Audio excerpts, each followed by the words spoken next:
Você sabe que aquilo que nos foi ensinado não é totalmente a verdade, não sabe? E se essa ideologia estiver distorcida?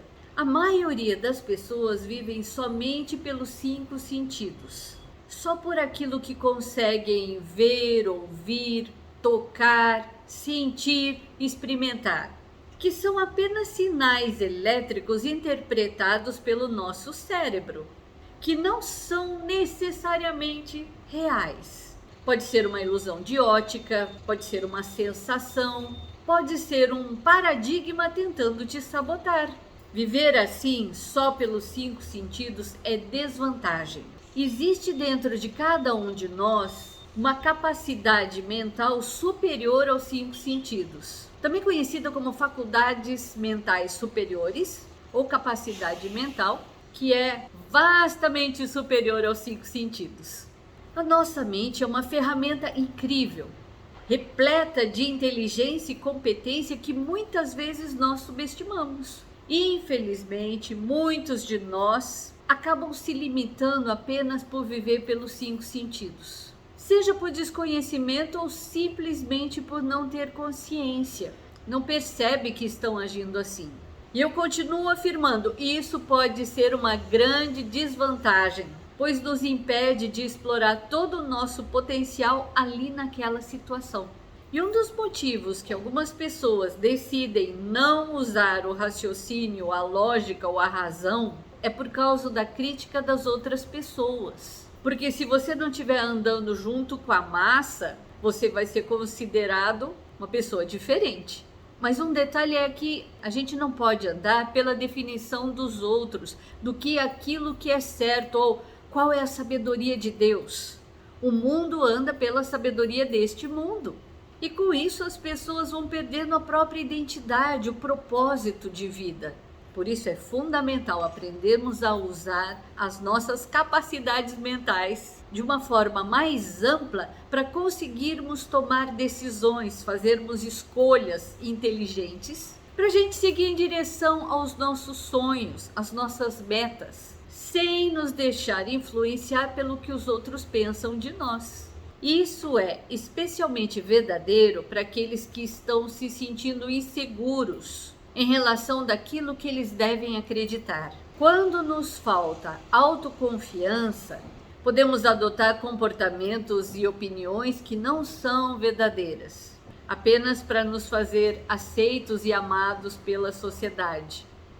Infelizmente, isso pode levar a pessoa a uma sensação de frustração, uma sensação de fragilidade e infelicidade, já que a pessoa está sendo controlada pelas expectativas dos outros e não terá a liberdade de ser quem realmente ela é.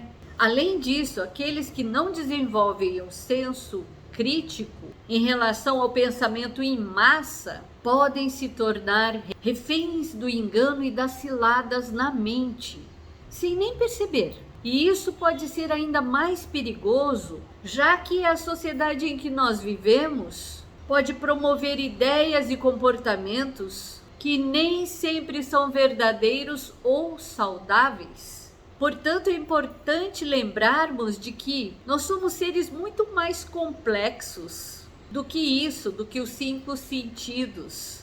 Nós temos talentos e habilidades que vão muito além daquilo que nós podemos perceber pelos nossos sentidos. E é fundamental que nós possamos nos conhecer melhor e não deixar que os outros nos definam. Afinal, a nossa individualidade é que nos torna únicos e especiais. E Deus acha essa diversidade muito boa. Ele aprecia. Ele ama cada um de nós com um amor eterno. Ele nos instrui a reprogramarmos a nossa mente. E ele também nos alerta dizendo que o coração do homem é enganoso. E o que isso quer dizer? A palavra coração aqui no original significa o homem interior, a mente, a vontade ou o subconsciente. Nós sabemos que o subconsciente dirige 95% das nossas vidas. E se o subconsciente não for renovado ou passar por uma mudança radical, não tem como vencer as situações problemáticas. Sabe por quê? porque você vai acreditar nas coisas que você está sentindo, ouvindo ou vendo. E aí você não vai conseguir acreditar na palavra de Deus, você não vai conseguir acreditar na cura, na provisão, no livramento que Deus já disponibilizou para quem quiser crer. Porque, como eu disse, o subconsciente manda. Por mais que você queira, você não consegue, se não fizer uma mudança radical no seu subconsciente. Você é muito mais forte do que você imagina. Não estou me referindo a músculos, não estou me referindo à força física. Você pode lutar e vencer. Me diz, por que você ficaria passivo sem guerrear contra as circunstâncias problemáticas que aparecem, que tentam te arrastar? Deixa eu te contar, o mundo que nós conhecemos é uma neurointeração induzida pelo sistema do consumo e compensação. As pessoas consomem euforia, compram alegria, procuram felicidade, mas vivem em frustração. Sabe por quê? Alegria é fruto do espírito, não se compra. As pessoas que vivem do consumismo, lá no fundo, elas só estão tentando mostrar como elas estão bem. Só que elas não estão bem. Andar pelos 5 sentidos faz que o seu cérebro seja enganado. Você é muito mais do que aquilo que você está sentindo, vendo, ouvindo. Infelizmente você foi condicionado a pensar assim. Mas você não é só isso. Precisamos aprender como desenvolver essas faculdades mentais e não viver só pelas limitações sensoriais. Sério, as limitações sensoriais te limitam. Verdadeiramente te limitam. Jesus disse: se tu podes crer, tudo é possível ao que crê. Nós podemos ser melhores e mais fortes na nossa mente. São as nossas limitações mentais que nos dizem que nós somos doentes, incapacitados, fracos, vulneráveis, impossibilitados, pobres, miseráveis, que não conseguimos fazer nada certo, que não conseguimos nem perdoar. Mas não é Deus que diz isso. Aliás, Deus diz o oposto disso. E por que você iria acreditar numa coisa que não é verdadeira? Então vamos aprender como fazer uso dessas faculdades mentais. Entender e formar um julgamento por um processo lógico. Basicamente, aprender a pegar o controle da nossa mente. E nós vamos começar pela razão. A razão é a habilidade para pensar, entender e escolher. E entender e formar um julgamento daquilo que é correto. Um julgamento de acordo com aquilo que Deus diz. Uma coisa que foi comprovado cientificamente é que as pessoas não são racionais o tempo todo. Existem momentos de racionalidade, momentos de lapsos. Tipo, nós falamos que nós temos conhecimento dos ensinamentos de Jesus, só que na hora da situação problemática, a gente age conforme o que toda a sabedoria deste mundo diz, e não aquilo que Deus diz. E o objetivo aqui é aprender a pensar, entender os ensinamentos de Jesus e colocá-los em prática na nossa vida na hora da situação problemática. Mesmo que o restante do mundo vai agir pelos 5 sentidos, nós vamos aprender a pegar o controle, nós vamos aprender sobre essa capacidade mental, para não ficar só na teoria e a gente conseguir aplicar na nossa vida. Essa capacidade mental chamada razão, ela não oscila, ela está sempre ali, mesmo que você não a use, sempre presente na sua mente. A razão não é um dom, um talento mágico, algo assim, que a gente pensa que só alguns são privilegiados e têm essa capacidade. Não! A razão acontece num órgão físico, que é o cérebro, que é extremamente complexo. E o uso da razão pode ser afetado por drogas, medicamentos, danos e ferimentos. A razão é especificamente uma capacidade de você ter compreensão, entender. Só que nós precisamos aprender a distinguir, fazer a diferença entre a razão e sentimentos, emoções e desejos, porque a maioria de nós não sabe distinguir. Nós temos muita dificuldade em identificar o que é razão e o que é sentimento, porque a gente não sabe fazer isso, a gente não foi ensinado E é isso que Jesus quer nos ensinar, a desenvolver a razão para a gente poder assimilar o que é verdadeiro. Ele disse: conhecereis a verdade e a verdade vos libertará, para a gente poder ser liberto de qualquer engano na nossa mente, para a gente conseguir ter vitória na situação. Esse é o objetivo. A razão é a capacidade de escolher. Esse assunto, escolha ou livre-arbítrio, é uma coisa que a gente vem falando aqui há muito tempo. A razão é a faculdade mental que permite o processo de chegar a uma decisão ou uma conclusão. Quando nós não sabemos sobre esse processo, então a gente anda pelos 5 sentidos e não usamos essa ferramenta extraordinária de escolha. Essa ferramenta pode nos ajudar a alcançar sucesso, alegria, vitória, felicidade na vida. Tudo aquilo que Jesus conquistou lá naquela cruz é direito nosso, é nossa herança. Outra coisa muito interessante a respeito da razão é que com a razão nós escolhemos quais pensamentos iremos deixar entrar no nosso coração e quais nós iremos descartar. A razão é a habilidade de pensar, entender e decidir. Comparar as escolhas, comparar as palavras. O que foi dito aqui por Deus e o que foi dito aqui pela sabedoria deste mundo. E nós nos tornamos aquilo que nós pensamos. Exatamente como diz em Provérbios 4:23. Vou ler aqui para você. Tenha cuidado com o que você pensa, pois a sua vida é dirigida pelos seus pensamentos. Ou em Provérbios 23:7, que diz assim: pois como a pessoa pensa em seu coração, assim ela é. Eu sei que tem muitas traduções que afirmam que esse texto está incerto no original, mas existem algumas traduções muito confiáveis que proclamam que está escrito exatamente assim. Você quer saber como você pensa? Olhe os resultados. Basta você olhar para os seus próprios resultados. Os resultados mostram exatamente como está a sua mente, principalmente o subconsciente. Eu sei. Você vai falar, não! Mas eu chorei quando eu percebi que sim, fui eu mesma que pensei assim e cheguei a esse ponto. Mas que bom que a gente descobriu sobre isso. As coisas começam a encaixar agora. Então eu via que a maioria de nós não sabia como usar a razão para escolher o que pensar, escolher o que vai deixar florescer no solo do nosso coração, escolher quais as plantas, as ervas daninhas, as pedras, os espinhos, que são as preocupações, crescer ali naquele solo para depois haver a colheita. Porque a maioria de nós só andava pelos 5 sentidos, culpando todo mundo pelas coisas que aconteciam na nossa vida, só seguindo o fluxo daquilo que está vendo, ouvindo naquela circunstância problemática. Esse é o normal de todo mundo. As pessoas hoje em dia andam pelo que sentem. O sentir é o principal. Só que assim é andar pelos 5 sentidos. 97% da população mundial anda só pelos 5 sentidos. Grande esse número, né? E ignoram a razão. Só que andar pelos 5 sentidos não é andar pela fé na palavra de Deus.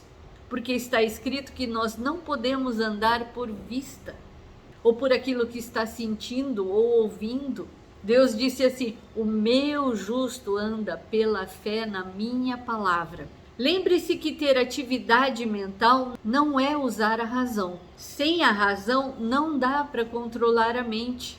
A mente fica perturbada. Sem a razão, a pessoa não consegue controlar os pensamentos intrusivos que vêm e fica um looping, um tormento na cabeça. A pessoa não consegue controlar, não consegue manter o foco, não consegue nem lembrar daquilo que Deus disse que é para fazer na hora da tribulação, na hora do aperto. E a maioria de nós fica afundada naquela onda de pensamentos negativos, mesmo não querendo, porque está andando pelos 5 sentidos, ao invés de usar essa capacidade mental de controlar a mente. Analise como a sua mente funciona, como que a mente trabalha.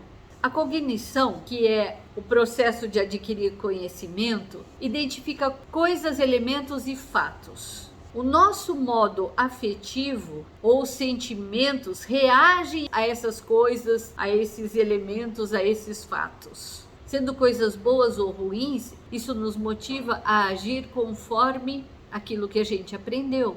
A razão nos dá uma habilidade de conseguir tornar mais ampla uma observação e conseguir identificar as causas, que podem ou não estar ali evidentes, mas a razão ajuda. Nós vamos analisar aqui juntos um texto da Bíblia, está em Lucas 13, de 10 a 17. Eu vou ler aqui para você. Num dia de sábado, enquanto Jesus estava ensinando em uma sinagoga era um salão de reuniões religiosas. Havia ali uma mulher tão encurvada pela artrite que não podia sequer olhar para cima.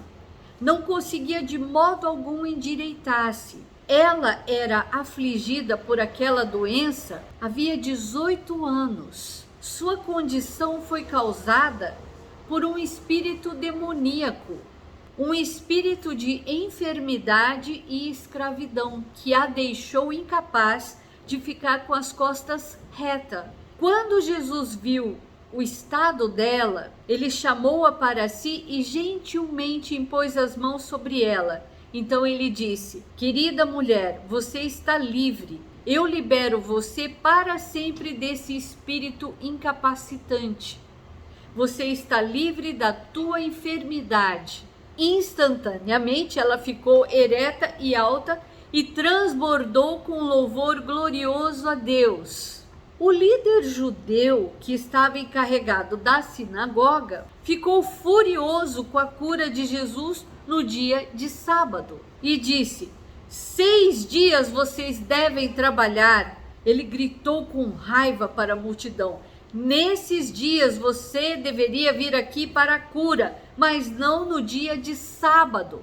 Jesus respondeu: seus hipócritas, você não cuida de seus animais no sábado, desamarrando seu boi ou jumento do estábulo e levando-o para a água? Se vocês fazem isso com os seus animais, o que há de errado em permitir que essa amada filha de Abraão, que está presa por Satanás há 18 longos anos, seja desamarrada e libertada em um dia de sábado? Quando ouviram isso, seus críticos ficaram envergonhados, mas as multidões gritavam de alegria pelas coisas gloriosas que Jesus estava fazendo entre eles. Analisando as palavras de Jesus, vemos aqui que ele fez 3 declarações iluminadoras. A primeira: a mulher deveria ser liberta e não presa por aquela enfermidade. Segunda: foi Satanás que a prendera e não Deus. Terceira declaração: a razão pela qual aquela mulher deveria ser liberta era porque ela era filha de Abraão, considerado o pai da fé, não o pai dos 5 sentidos. Quando você vê Jesus em ação, você vê Deus em ação. Jesus disse assim: quem me vê a mim, vê o Pai. Não crês tu que eu estou no Pai e que o Pai está em mim? As palavras que eu vos digo, não as digo de mim mesmo, mas o Pai que está em mim é quem faz as obras. Então torna-se irrefutável e incontestável que o motivo das doenças e enfermidades vem do adversário e nunca de Deus. A natureza e caráter de Deus contrapõe qualquer ideia que afirme que é Ele o causador de doenças ou permite situações problemáticas para ensinar alguma coisa. Deixa eu te contar uma coisa: centenas de pesquisadores esmiuçaram as escrituras para ver se havia algum relato de algum momento que Jesus trouxe uma enfermidade ou doença para alguma pessoa. Não existe, não tem.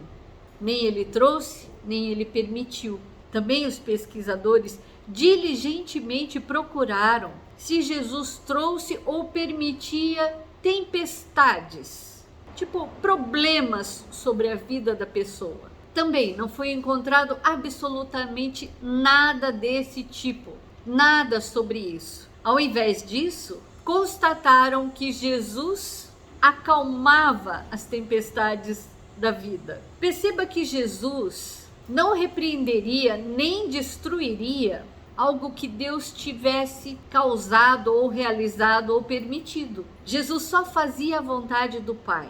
A Bíblia ensina que quando Satanás for finalmente retirado da terra, nada mais de doenças, enfermidades, maldades, catástrofes, morte, destruição, nada mais disso vai estar aqui no planeta. Portanto, nós vemos claramente da onde provém as tribulações. Se você usar a capacidade da razão que eu comentei contigo, você também vai chegar a essa conclusão. Você também vai pensar: vou ficar passivo, aguentando toda e qualquer situação adversa, ou eu vou fazer essa situação problemática se render e se submeter àquilo que Jesus disse? Bom, isso depende totalmente de uma decisão da sua parte. E depois de escolher e decidir, agir em relação a isso. Espero que você reflita sobre esse assunto. Muito obrigada por você ter ficado comigo aqui até o fim.